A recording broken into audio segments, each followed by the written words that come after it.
available.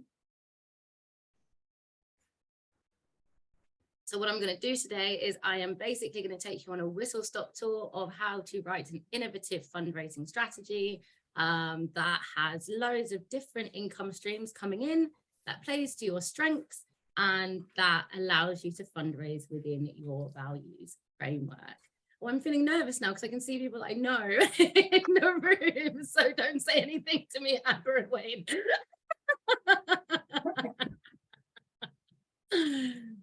Okay, just in case my internet stops working or something terrible happens, I'm going to make you co-host, Amber. Lots of responsibility for you. Okay, it's past. People will be coming in. I'm going to try and let people in as we go through, but let me get started so that we don't miss out on it. If you do not have a pen and paper to hand, quickly get one, because we're going to be writing as we go our innovative fundraising strategy. Okay, I'm going to share my screen. I'm also terrible at PowerPoint, so this is going to be the most basic, rudimentary PowerPoint of all time. I hope you weren't expecting anything fancy from me, because that is not my style. Okay, can people see my screen? Yeah, okay, amazing. Just a little bit of information about some of the upcoming sessions that you can be part of. We've got recruiting inclusively, supporting staff and volunteers, financial planning, delivering comms, etc., etc. The future of small charities as well. So do check them out, and everything will be, all the recordings will be shared with you. Be available at the time. Oh, lots of people are coming in. Oh gosh, this is so popular. Making me feel a bit nervous. Okay, let's get started, I think. Okay, hello everyone, I'm Martha. I use any pronouns, so feel free to use any for me. And I am here to chat to you about innovative fundraising strategies. A little bit about me. I have worked for so many different charities. I've done fundraising for all of the charities listed here. I started my career doing kind of quite traditional fundraising for large organizations with a specialism in corporate partnerships, made in trading.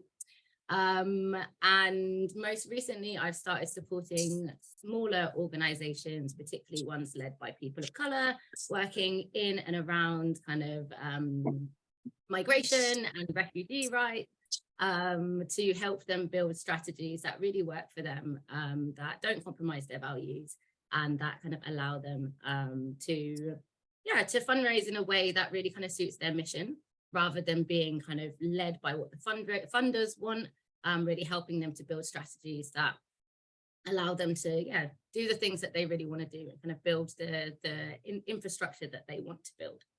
Amber, if you would like to let people in for me while I chat, that would be great. Okay, so talk to me in the chat as we go as well, but I'd love to hear from people. Do you have a fundraising strategy already? Write yes in the chat if you do, write no in the chat if you don't. I'd love to know where you're at with your fundraising strategy journey.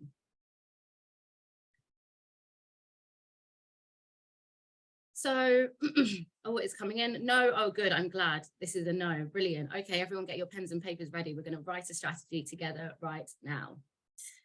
So why even do this, right? Why think about having a fundraising strategy? Having a fundraising strategy really allows you to kind of build sustainability in your organization. One, it means that you don't have to rely on just one source of income. I know when a lot of smaller organizations start out, they rely really heavily on trusts and foundations. And that is great to start with, but your aim as kind of fundraisers or people who are engaging in fundraising is to move that income, the percentage of income, from being really reliant on trusts and foundations to having a percentage that has lots of other income sources. So you might start with like 90% trusts and foundations. And a lot of the time that means that your income is going to be restricted to specific projects. What you want to do is over time, decrease that percentage of reliance on trusts and foundations and start bringing in more income sources that are unrestricted, that allow you to kind of plan in the way that you want to. Doing great fundraising means that you can connect with others who share your vision, whether that's doing joint fundraising applications or joint fundraising activities with organizations who share your goal of ending poverty or supporting kind of migrants, or, you know, building better mental health in your communities, whatever you're doing. It also allows you to connect with funders who really share your vision, whether that is trusts and foundations, whether that's major donors, whether that's individuals. It's all great to be kind of bringing people together for the same shared goal. It allows you to plan for the future of your organization. And when we talk about bringing in unrestricted funding, it means that you're able to think, you know, 5 years ahead. Actually, if we have X amount of income, how many programs can we do? How much resource can we bring into our team? And having a fundraising strategy is a great way to have institutional knowledge. So having a document that you're all kind of agreed to what you're doing means that, say your CEO left, or the person who was, you know, responsible for your fundraising left the organization, you would still be on track to keep raising money and keep kind of going with the plan that you had. There's many, many other reasons, but I could end up talking about this forever. So let's move on. Okay, diversifying your income. What are your options? These are kind of the main income streams. There are others, but these are the main ones that we're going to talk about today. Trusts and foundations, individual giving or direct marketing, community fundraising, events, trading, major donors or philanthropy, and corporates. My favorites are trading and corporates. And I'll talk to you a little bit about the pros and cons of each of these. And I want you to start thinking about, are you already doing any of these within your kind of fundraising journey? Are there any that you think, oh my gosh, this would be such a great fit for us because this really aligns with what we do as an organization? Or are there any that you're thinking, absolutely not, this requires so much effort and so much thought. So much of this is about kind of weighing up the pros and cons, understanding the skill set that you have within your team, and thinking about what you might enjoy as well. I think often we think fundraising is really horrible and really scary, but if we write a strategy that is based upon enjoyment and building on the skills that we already have, we can create something that's actually really fun and really dynamic for our organization. So what I'm going to do is I'm going to give you the pros and cons of each of these different types of income streams. I'm going to do it really quickly because I don't want us to spend the entire time talking about them. And then I'm going to talk you through how to start thinking about using the knowledge of these income streams to start building your fundraising strategy. So, trusts and foundations. This is the one that we might all be familiar with. These are the big organizations like Paul Hamlin, like the Lottery, like Esme Fairbairn, Joseph Rowntree. These are large grants generally that do allow you to plan for the future. However, they can be restricted to project funding. I know more and more trusts and foundations are thinking about how to release more unrestricted grants, but I don't think as a kind of whole, they're quite there yet. What's really good about them is you can get a lot of money up front, which allows you to kind of build future planning, right? They also can offer you a lot of support within the relationship. However, trusts and foundations can be very, very, very competitive. You'll have hundreds, thousands of organizations applying for the same pot of money. It can also take up a lot of time for a small team. So something that's really important for you is having templates of kind of how you tell the story of your organization so that you can chop and change for each individual fundraising application. You'll get all of these, by the way, these slides, so you don't have to read absolutely everything now. Individual giving. Individual giving is what people would say is probably the most sustainable form of income. So having lots and lots of kind of regular donors is known as the best way to be sustainable. So what I like about individual giving is that generally you can be really supported by communities that care a lot about your work. And sometimes it will be the people that you're there to support actually pitching in to support you financially. Individual giving allows you to kind of set the tone and lead with your values as well. And it's all core funding, which is great. For small charities, some of the pitfalls of individual giving is that you need strong data management skills, right? You need to understand GDPR. You have to put a lot of effort into building an individual giving program. So it can take up to 5 years for you to start seeing the real kind of results of doing individual giving. It is very, very competitive. So something for you to think about is, how do we fundraise smart rather than going for the same audience that an organization like NSPCC might be going for? How do we tap into those kind of who are already quite warm to us, who might be in our local area if we're a place-based organization? Individual giving has got some bad press as well. I used to be a street fundraiser and a door-to-door fundraiser, and we were probably not everybody's cup of tea. So something to bear in mind. Feel free to keep putting your questions and so on in the chat as well as we go, and I will try and get to them. Community fundraising. Kind of similar to individual giving. These are activities that are kind of led by volunteers. So say you had like a local community group who wanted to put on a bake sale for you, who wanted to do a run, or, you know, a group of people who were like, we're going to do a really cute makeup night. It's a great way to start kind of engaging an audience that you already have. It builds awareness, it can build networks within your community, it can really kind of build kind of brand awareness for you as people start kind of talking about your organization as they're doing their fundraising, and help you to reach other individual giving donors. The cons are, it is a lot of effort. All of the cons for all of these are that they are a lot of effort. So it sometimes involves having to do work in evenings, on weekends, and thanking and stewardship is so important for both community fundraising and individual giving. So that requires a lot of investment. But again, we'll talk a little bit later about having a suite of templates that will allow you to do this a little bit more streamlined. So we've got community fundraising. Events fundraising. I like events fundraising. I think it's really good. And since kind of COVID and people moving to doing more online events, the costs associated with it can be decreased if you start doing things online. What is good about events fundraising is you can raise unrestricted income. It also raises awareness for your projects.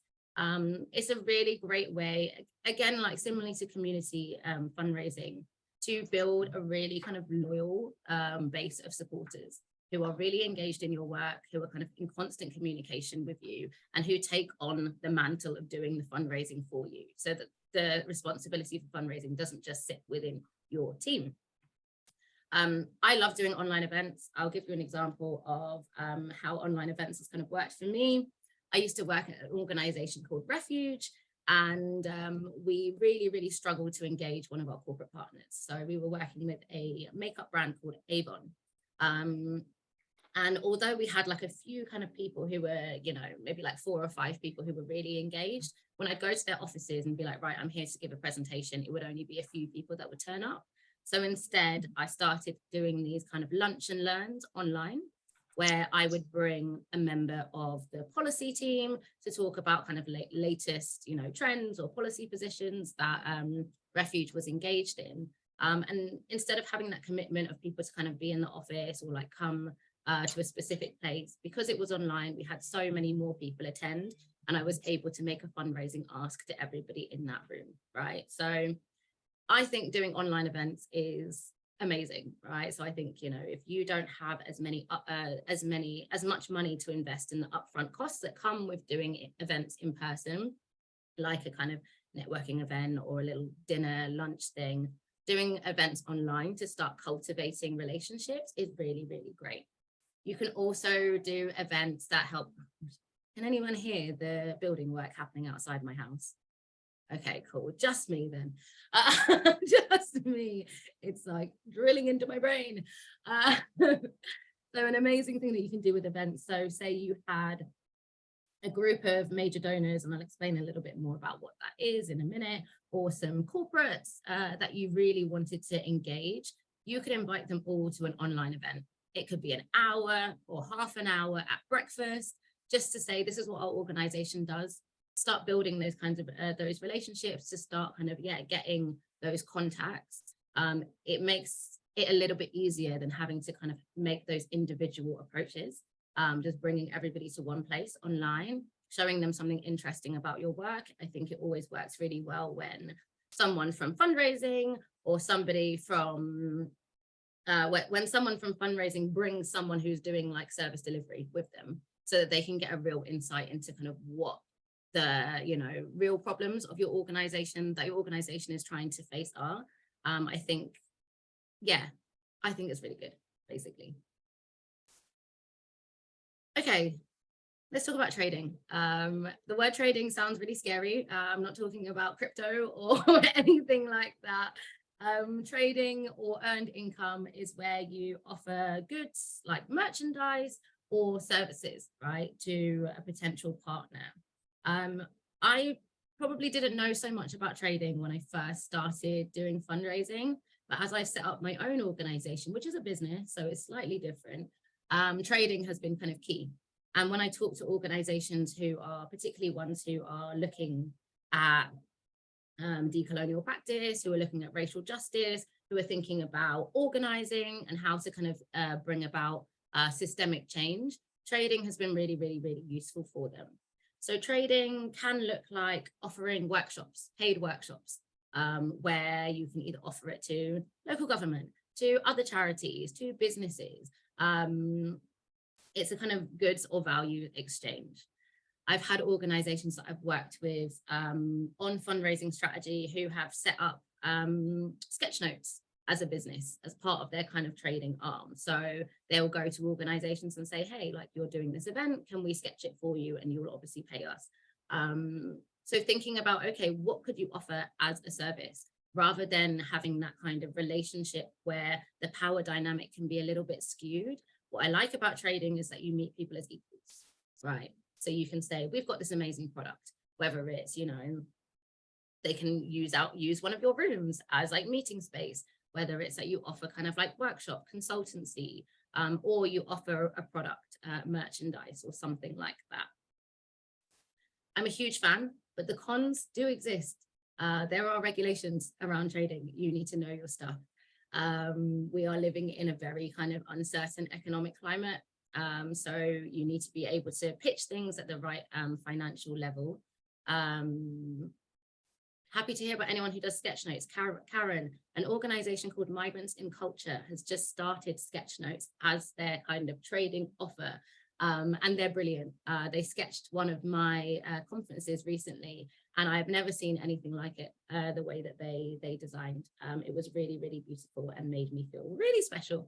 So there's someone I will go to if you were looking to get some sketch notes done. With trading, sometimes you need startup investment, sometimes you don't. If you already have kind of a workshop offering, then that's, you know, great. You can start kind of pitching that to different different organizations. And yeah, you're right, Caroline.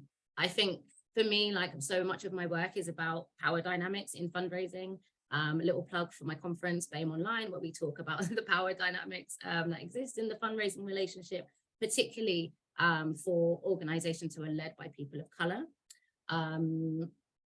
I really love kind of thinking about how to shift the power dynamics. And I think something that's really important when you are doing and thinking about your fundraising strategy is thinking about how can it be led by you and not by your funders? How can you be really clear on what it is that you want to raise money for, what it is that you need investment into, and the story that you want to tell about yourselves?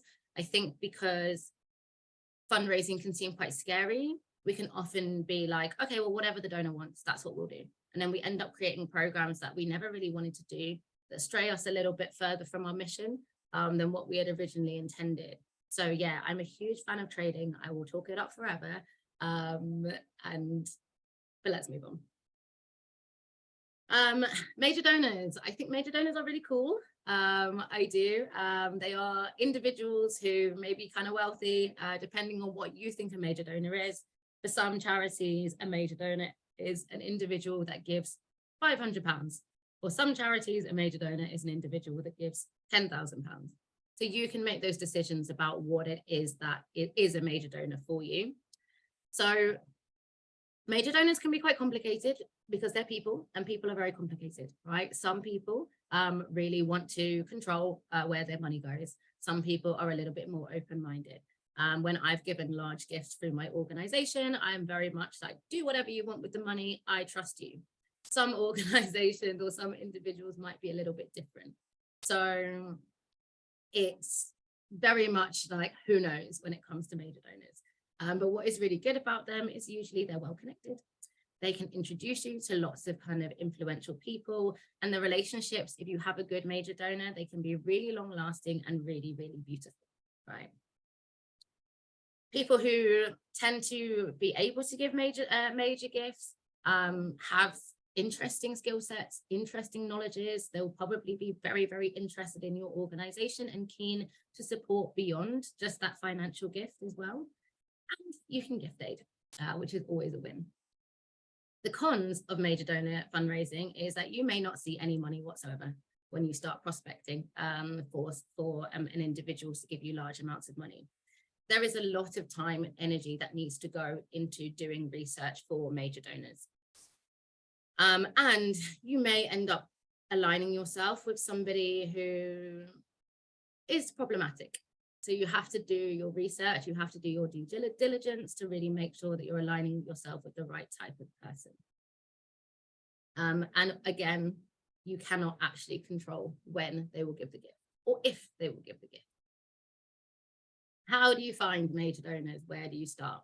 Okay, so I'm a big fan of fundraising smart rather than fundraising hard. And what I would do is, I mean, I'll talk a little bit about getting to grips with your data later in the session. But what I've done in the past is I will kind of pull off a list of all of the donors that I have been given money from for, since the dawn of time. I would then order the list by the biggest gift to the smallest gift, and your top 10% are the people that could be your major donors. So it is likely that if you do get a major donor, they are someone that has already donated to your organization. So say you had, you did like a kind of one-off individual giving appeal or a crowdfunder or something, and one person gave £100. That person could be someone that you would target to uplift that donation. So maybe when you get in touch with them, have some conversations. I hate the word schmooze, but let's just say you schmooze them, build a really, really good relationship. And then after some time, once you kind of understand a little bit more about why they're interested in your organization, how to kind of, tap into their interests as well as getting what you want out of that relationship, then you can then ask them for slightly more money. It might be like double your donation from last time and just start building like that. I worked with an organization called Glitch, who had one person that gave £500. So a year later, we asked for £1,000. And 2 years later, we asked for £2,000.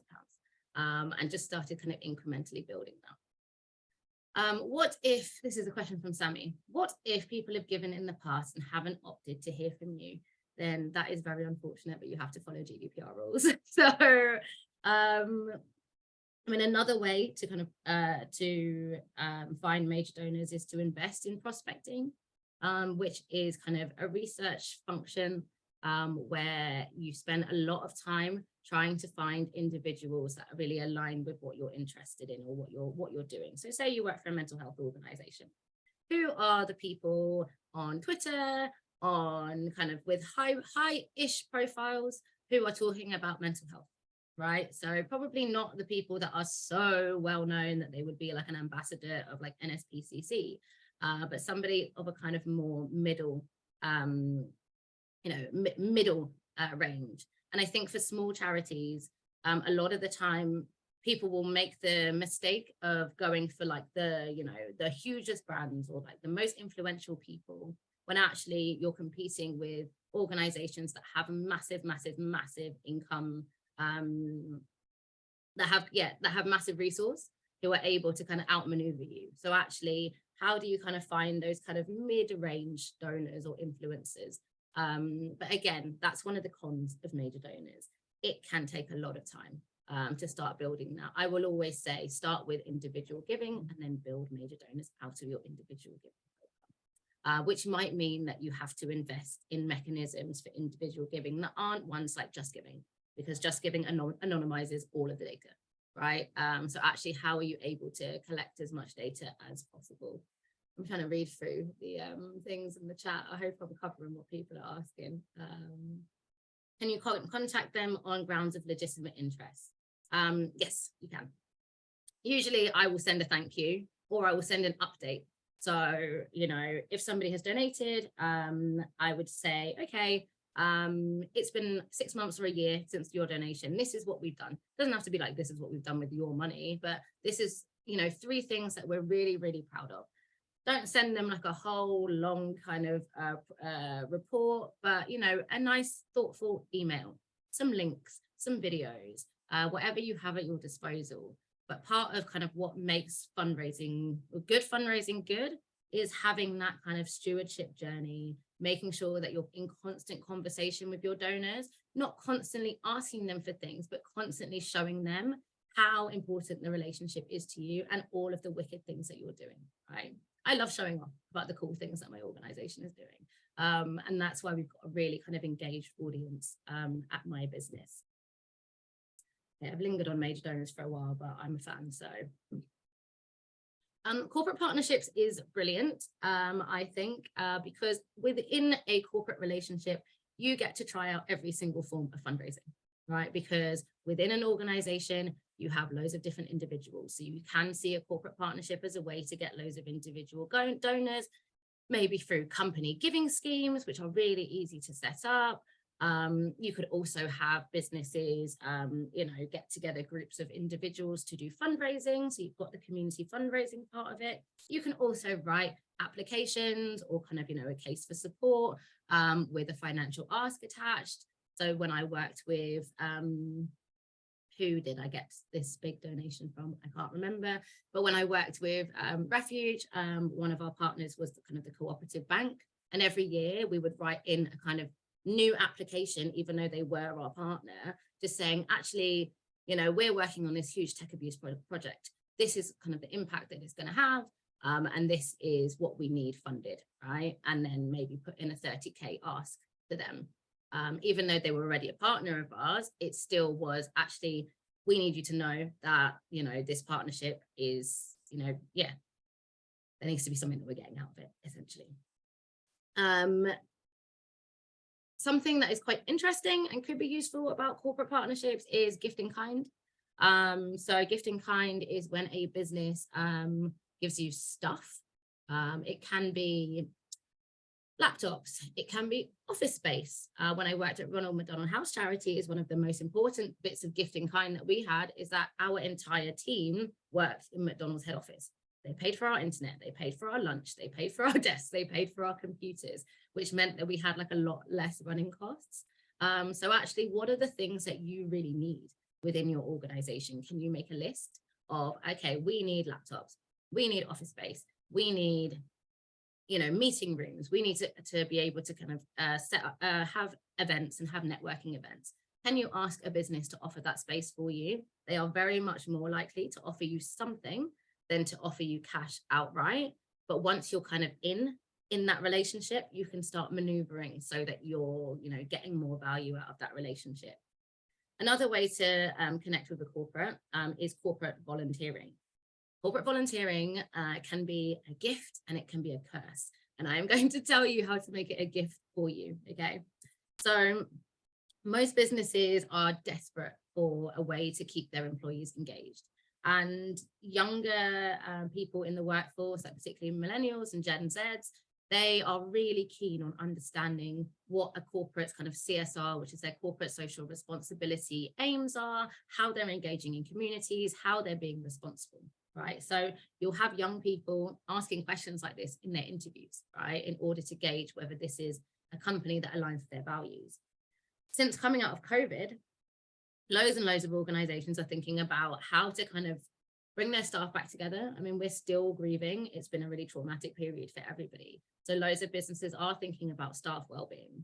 And something that is really unique about what a charity can offer is they can offer those opportunities for colleagues to come together and do something that feels bigger than them and their day-to-day work, right?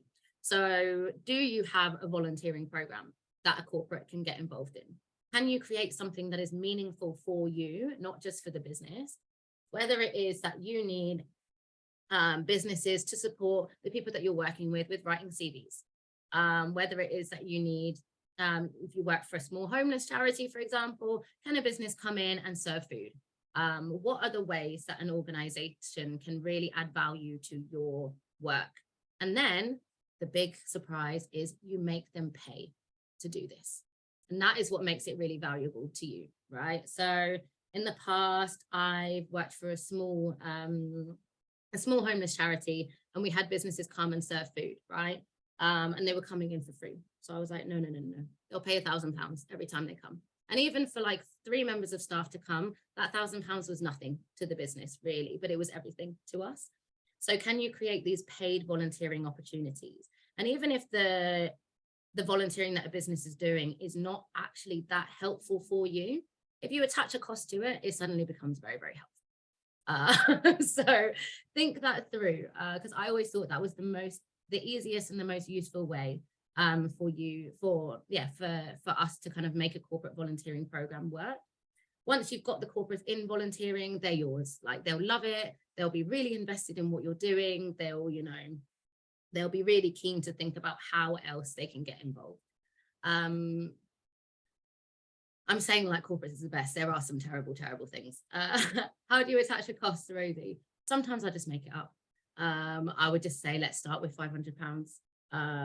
What you can do is you can actually break it down within your organization. Okay, so if a corporate is coming in and they're spending like 2 hours with the people that you're supporting, how much would that cost in terms of the staff time that's keeping an eye on them, in terms of kind of like negotiating that relationship? But generally, I would say if you can create like a program that's like, okay, for £10,000, you get X amount of volunteering hours in the space of a year, right? And then you can kind of like have that as your standard program. A lot of the time it is just trial and error and working it out as you go along. It's quite hard to attach costs. I don't want to give you terrible advice, but I tend to just put a number out there, and if they accept it, then they accept it, which is probably terrible advice. Cons, you need to invest a lot of time in a corporate relationship. So let's say that like you see a business that you're like, yeah, this would be a really great fit. It might take 12 months before they actually start giving you any money, right? It could take longer, it could take less time. But generally they say like 12 to 18 months for you to start seeing the real financial benefits. So you have to be willing to keep going, basically. And I think part of what makes fundraising really difficult is that you need quite a thick skin, because you are going to get a lot of rejections, right? But I was trained to see like every no is like a pathway to a yes, say cheesy things like that to yourself and you'll probably feel okay.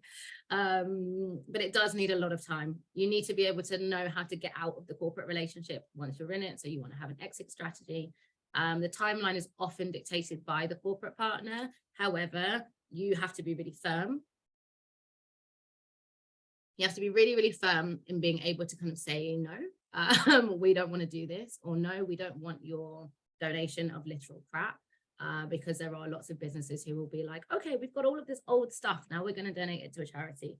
So you need to be really firm and be able to negotiate. So building your negotiation skills are really, really, really important. What about the ethical policies on which corporates to engage with or not? We will talk about this a little bit later, Alexia, in kind of the values-driven fundraising part. But yes, you need to have a due diligence policy. And generally, I would say that should be driven by your values framework. So our values are anti-racism, bravery, creativity, curiosity, and joy. And we use that as a way to decide who we partner with. If they are not invested in anti-racism, we don't want anything to do with them. If we're not going to enjoy working with them, as in like joy, then we don't want to partner with them. If they're not willing to be creative and innovative and like kind of, defy the path that has been set for us, then we're really keen to work with them. But we'll talk a little bit about due diligence as well. Quickest warm gift, 48 hours. Nice. Sometimes it takes 1 minute to get a corporate gift. Sometimes it takes like 1,000 years. It just depends on how much you're willing to keep kind of plodding along to get where you want to get. Okay, that's all of the different income streams. Woo, we got there. have a little think about which income streams sound really good for you, right? Feel free to put them in the chat or write them on your little bit of paper. I'd say choose 3 or 4 that you think, actually, 1, we're already doing really, really well in this, and we've not really considered it as an income stream, so we want to build on that. Or 2, this is an income stream that actually we see a lot of potential. Okay, so we are an organization that is rooted in a specific community. How do we start building in more community fundraising? Or we are an organization that actually has a lot of kind of businessy type things. So there's an organization that I am starting some work with that supports like refugees into work. They have a really kind of clear affinity with like corporate partnerships, right? Because they can do loads of stuff around kind of CV writing, employment skills, etc., etc. But let's talk about some of the kind of infrastructure that will make fundraising easier for you. Because I think a lot of the time what people end up doing is they will start each relationship, each application from scratch, right? And actually we don't need to do that. What we need to do is fundraise smart. And that means that you need some things like teams, or within your teams, systems and processes. Somebody mentioned a database in the chat. And yes, having a database is probably key. You don't have to have anything fancy. There are lots of free databases as well. There's one called HubSpot that everybody says is really good. If you've got a little bit more money, I would always recommend Beacon. Is a really, really, really good one. It's very intuitive, so you don't actually have to have like a database manager or anyone with real database skills. Amber loves HubSpot. We use Beacon, right? Beacon is so good. I'm like an advert for Beacon. So you want a database, you can just use an Excel spreadsheet. It depends on how much data you have, right? And using that database, you can then segment your data. Okay, we've got all of these donations. Which income streams are they coming in from, right? And then sort that so that you can see, okay, we actually have a load of money coming in from corporate, and we hadn't actually noticed that that was corporate money, right? Donify is also very good. One thing I like about Donify is that it's a family-run business, and they are really, really, really nice people, and they will just like answer your questions really quickly. I think it's Robin from Donify. Anyway, I'm a database nerd, clearly. Okay, so you've got the database, right? Start putting some time into building that. That's going to allow you to, okay, Carol does not recommend Donify. That I recommend Beacon, okay? So think about how do you record your data? How do you record beyond just like your fundraising data, but recording your relationships, right? Recording the conversations that you're having with donors, where they might be at in a prospecting journey. Have you just identified them? Are you researching them? Are you negotiating with them? Have you met them? What was the conversation like? What are they interested in? Can you kind of pitch your organization in a way that piques their interest, but doesn't lie about what you do and what your values are, right? Harlequin. I have used Harlequin. I think Harlequin is a little bit awful, just like user. I'm just going to user interface. Anyway, let me carry on, stop talking about databases. Then thinking about your team. Who's going to lead on fundraising? Do you have a fundraiser? Is it going to be your CEO? How can you share that load, right? It might be that your CEO is amazing at networking, major donors, corporate partnerships. Okay. Are there other people in the team who are good at design, who are able to kind of support with some kind of templates? How much resource does this person have to do fundraising? Is it that you're going to get in maybe a fundraising consultant to help you churn out applications while you start thinking about a longer term plan of having like a real fundraiser? A real fundraiser, you know what I mean? A kind of lead fundraiser within your team. What are your targets? Make them realistic, but also make them slightly ambitious. Who's going to do data analysis? How are you going to analyze that data? How are you going to make smart fundraising decisions? Getting a suite of templates is really important. Some templates that I would recommend is a case for support, which is basically a 2-page document that outlines your work and what you need funded. Something that you can, like, say you met someone who could be a potential major donor, you can just send that over, right? Or, you know, somebody says, I'm interested in your work. It could be a funder, it could be a corporate, just having something that you can send really quickly while you start building something that is a little bit more tailored to them. Those are always really helpful. I tend to create maybe like 3 different cases for support that like talk about 3 different areas of our work so that we're able to kind of send things to different funders with different interests. Income reports, thank you letters. It is very important to thank donors. You don't have to be all like, oh my gosh, thank you so much, we wouldn't be able to exist without you. But it is great for them to be able to know that actually, yeah, you're appreciative of what they've done, but also share with them like the impact of what their donation has been. You need to understand fundraising regulation and GDPR and due diligence processes. This kind of speaks to that question that came a little bit earlier about how do you know who to align with, right? And how do you make decisions about who you will and won't work with? For me, like I'm very kind of values driven. I need to know the values of my organization and understand what compromises my values.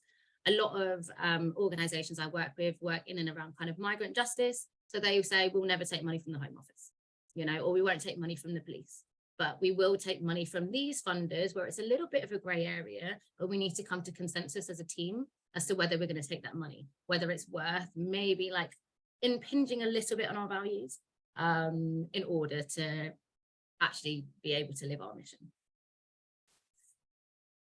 Oh God, I've still got more slides. Okay, here we go. We're almost there. Don't worry, there will be a little bit of time at the end for questions. Okay, how do you choose income streams that feel right for your organization? How do you know what to do? This is a very kind of like institutional tool, but I do like it. It's called a SWOT analysis. I don't know if you're aware of it, but it is pretty good. It is assessing your organization and how ready you are for certain types of fundraising based on strengths, weaknesses, opportunities, and threats. Strengths and weaknesses are very internal. What are you really good at? What is your data saying? Like you're doing really well in terms of fundraising. And then what are you not so great at? So it might be that one of your weaknesses is that you don't have resource for a fundraiser, or you don't have a fundraiser within your organization. Or it might be that,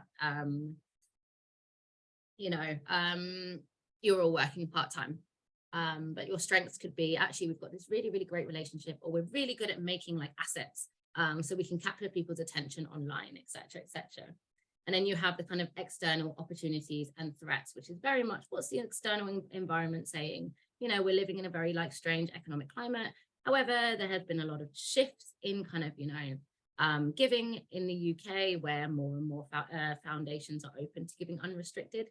So plotting that out, and not just like the one person doing the fundraising, the entire team getting together and taking shared ownership over understanding where the fundraising opportunities are. Something that gets missed quite a lot when we do fundraising, particularly in kind of smaller actually in larger organizations too, is people who don't necessarily do the fundraising, understanding when they can make asks themselves, and understanding that like the responsibility of fundraising should be shared.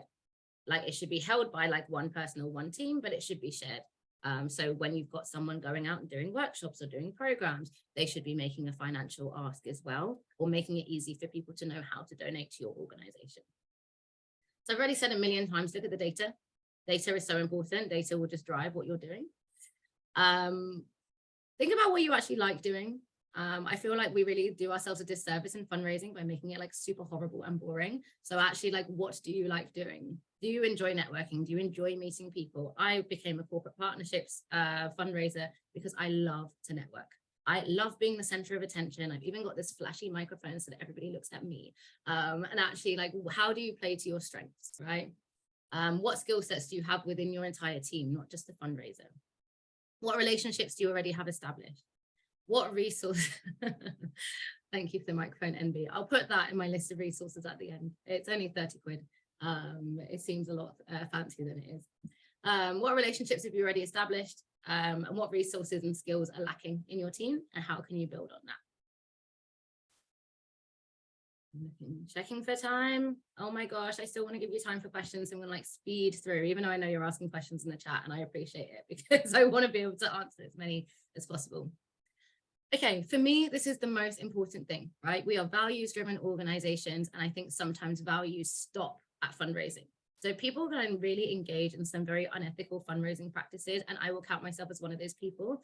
I used to be very Machiavellian, and I would be like money at all costs, right? And I have had to go on a very, very long journey of what it means to fundraise with integrity.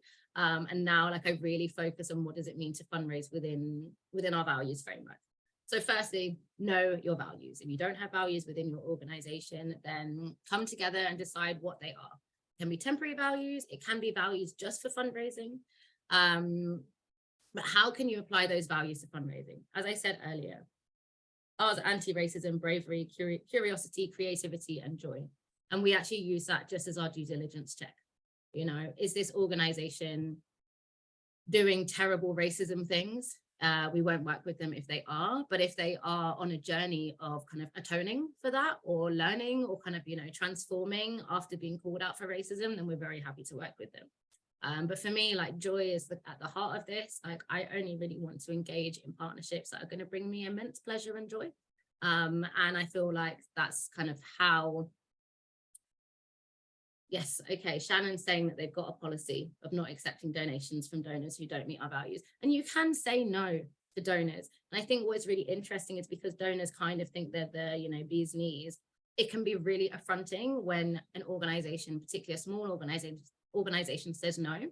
It holds up a mirror to them and makes them think, okay, maybe there's something going wrong in my organization. You know, actually, maybe there's something that we need to do to engage in a process of change. And actually, can you, as that charity, offer them some consultancy, some support, some trading as a way to help them advance that change within their organization? Oh, thanks, Amber. I'm all about the ethical fundraising. Sometimes I'm a little bit too values driven.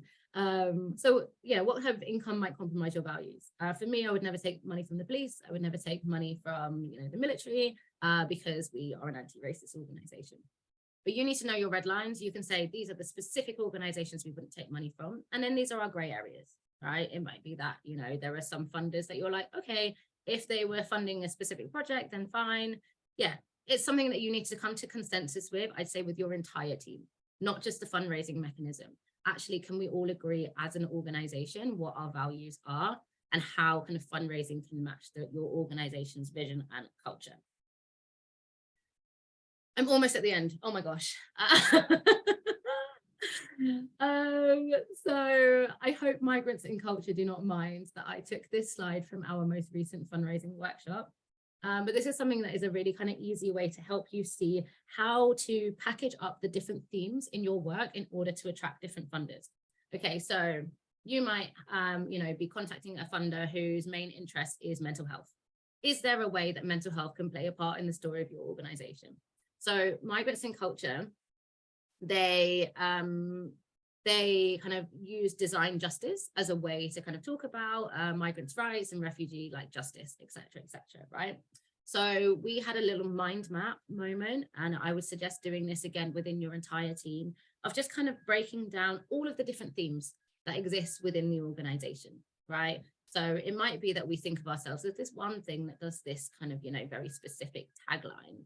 But actually, when we break things down, we can see that, you know, research and knowledge building, art, design, joy, anti-oppression and decolonization, migration, structural change.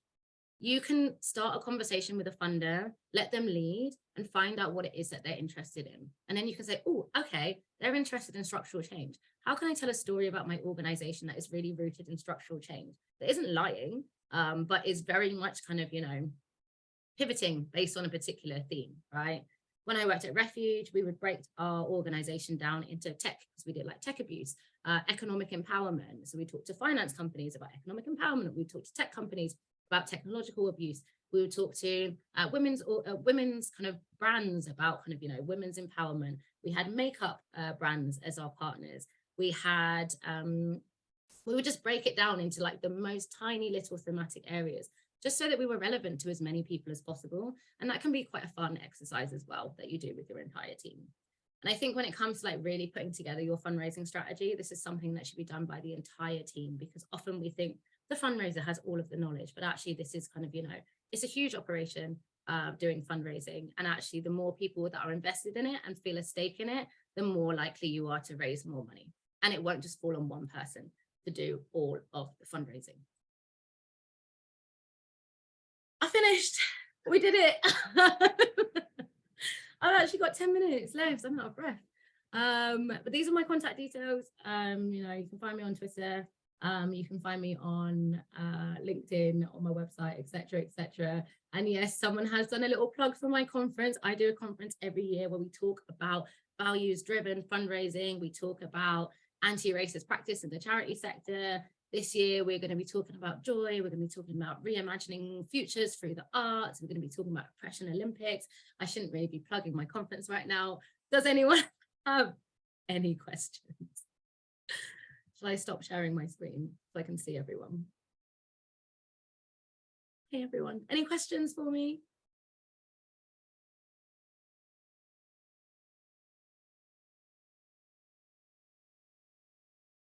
Have I done such a good job that there is not a single question here?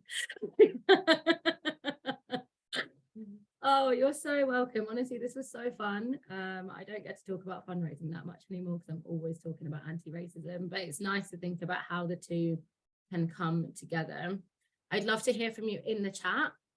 What are you going to do next with your newfound fundraising knowledge? What are the next kind of couple of things that you're going to do to start building your fundraising strategy? Can I ask you something? Hey, I found that really interesting and really helpful, and we are a really new charity as well, foundation. It would be really great if I could grab a recording of today, because I'd really like to pass it on to somebody who's actually just joined us, but literally just joined us. So I didn't want to invite her to this and completely overload her because she's literally doing onboarding at the moment. But yeah, I'd love to share this with her in sort of a couple of weeks or something, if that's okay. Yeah, absolutely. I mean, we're recording now, and as Vic says, all the recordings will be available on the Small Charity Week website. Fantastic. Thank you. I will, that was really, really helpful. I'll send the slides, and what you can do if you click on captions now and go on to view full transcript, you can then have a copy of every single word that I have said. Wow. And you can use that however you want. Brilliant. Thank you so much. No problem. I have a question from Rosie before I go to Amber, which is, do I have any advice on reaching out to corporates for the first time? I have emailed them, then called. I would always say, yeah, try and reach out 3 times in 3 different ways. What I would do is think about where money sits within a business. So a lot of people will go towards the CSR and the HR team, but actually the people that have the most amount of money are your marketing team. So going through the marketing team of people who are thinking quite cleverly about how to align their brand with something that's going to make them look a little bit better is always a good place to start. You can approach multiple different people within an organization if you're really, really, really keen. Eventually, you do have to let it go. And I know that's very, very painful, but you've got to find ways to kind of grieve the ideas that you might have had. I would say, usually I would send them a really kind of cryptic message being like, hey, like, I've noticed that you're doing like XYZ, and it really aligns with what we're doing with XYZ. I think this could be a really good way for you to kind of show your feminist credentials, or for you to show, you know, how important it is that, you know, we end poverty in our lifetime. And then kind of try and go in that way. The most important thing is to have a value or a kind of purpose align, right? So you can Google the purpose of an organization, like really easy, just write the name of the organization and write purpose. And then you will find like a kind of line that says this is their purpose. And then you just make it so that yours matches with theirs. You could either send them that case for support that I mentioned. You could send them something like a fun video that you have, just not something that they have to like read loads, just anything that could make them feel kind of excited.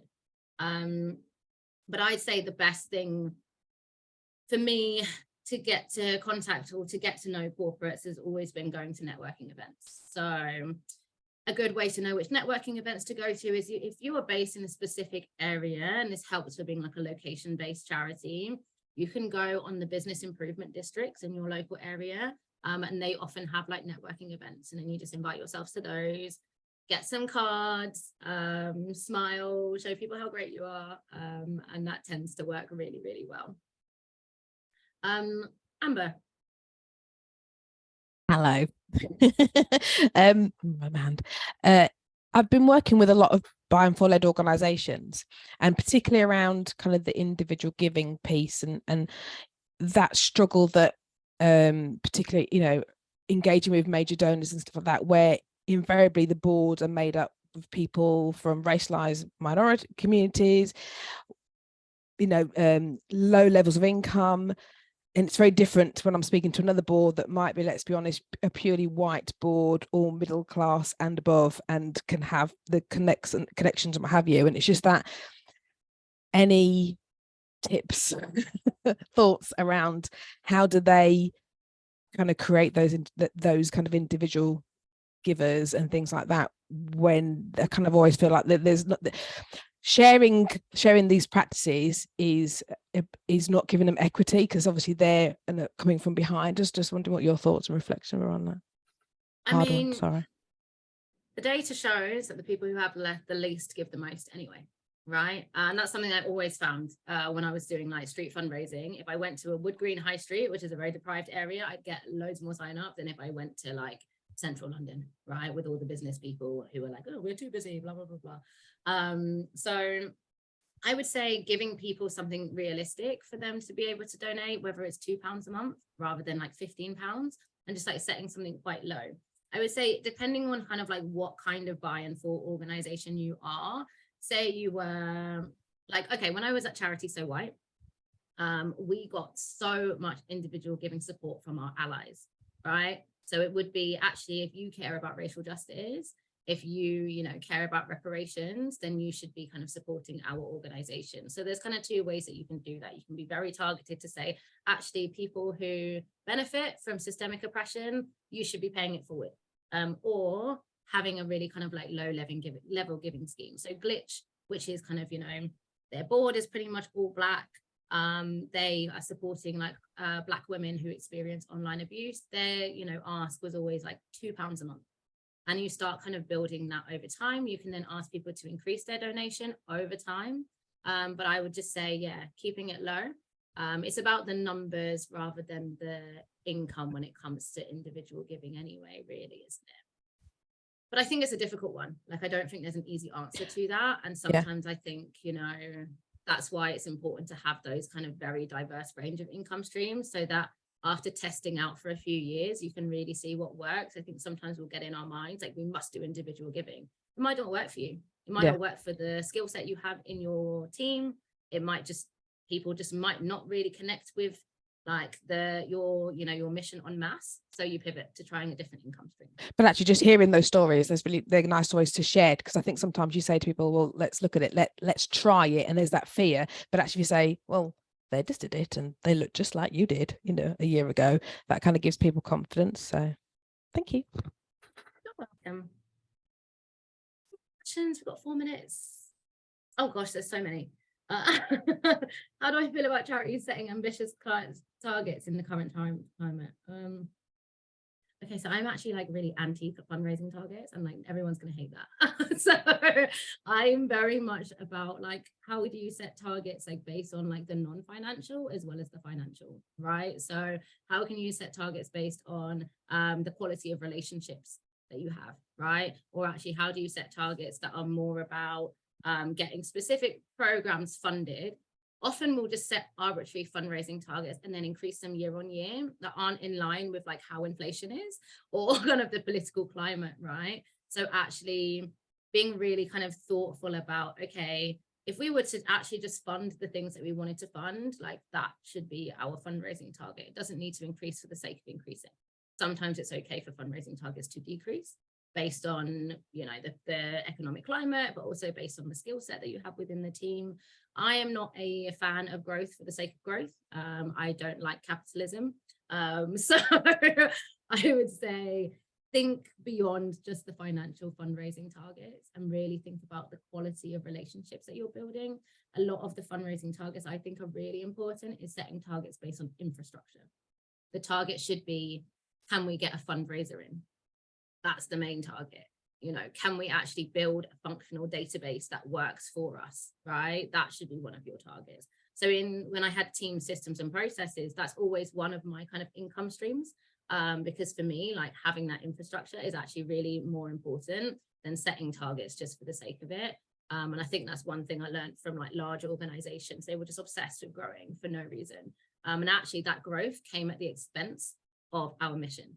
it meant that we'd get more money for projects that our teams could not deliver because we wanted more money. So I'd say, don't worry too much about growth, think a lot about quality and think about infrastructure and what it would mean to really kind of do your mission really, really, really well. Not have it like you're the only people that can do this mission. Like, can you work with other organizations that have similar missions to you? Can you put in joint funding applications together to share the load, to share the risk, to share the responsibility? Partnerships, exactly. I forgot what that word was. So, all right, I'm going to leave it there. This has been really great. It's been nice to talk about fundraising. It's been a while. So I'm glad that you found this really helpful. And yes, you will get a copy of the slides. You will get the recording. Take a copy of the transcript. Just click on captions, view full transcript, save transcript, and then you will have a record of everything that I've said. Probably it's spelled a little bit wrong, but that's okay. Well, thanks, Wayne. Thanks, everybody. All right, have a great afternoon. Enjoy the rest of Small Charities Week. And I'm going to stop the recording.